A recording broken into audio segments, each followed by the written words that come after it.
Ersch. Ersch taucht im Sorbischen an nur 3 Stellen auf, und zwar nach den Buchstaben K, P und T. Nach K klingt es immer wie Esch, Ksch, Krzesło. Nach P klingt es ebenfalls immer wie Esch, Psi, Pszes. Nach T klingt es entweder wie Esch, Trzepotacz oder wie Z in den meisten Fällen. Zicha, Zi.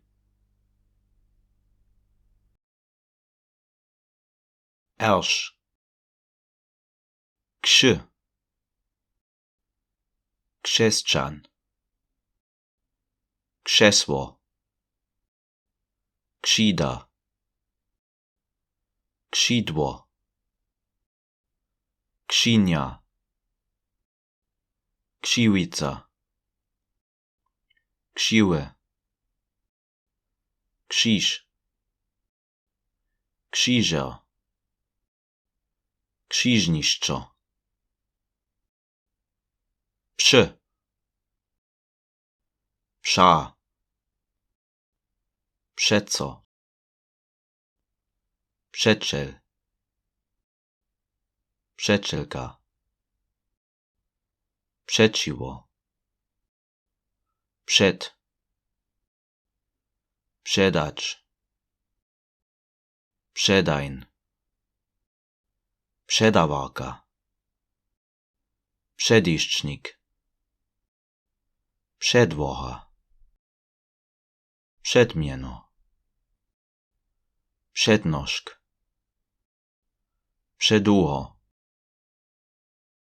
Przedsłowo. Przedstajenie. Przedsyda. Przelat. Przehusto.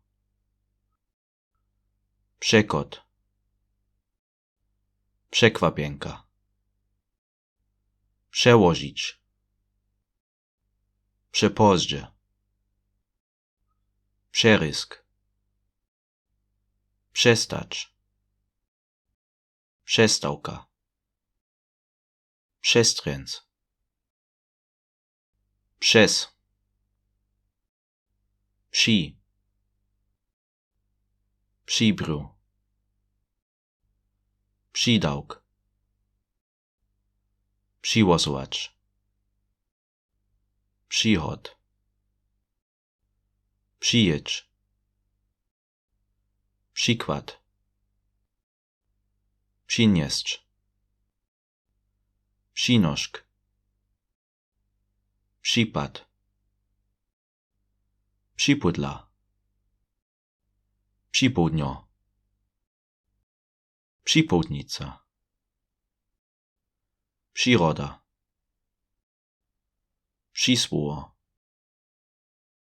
Przystał. Przyłcice. Przyłyszk. Przyłzacz. Czy albo c. Trzepotacz. Cicha. Cylicz. Ci. Ceci. Cinacze. Ciceci. Cichacz. Cichacz. Ciruszk. Cioch.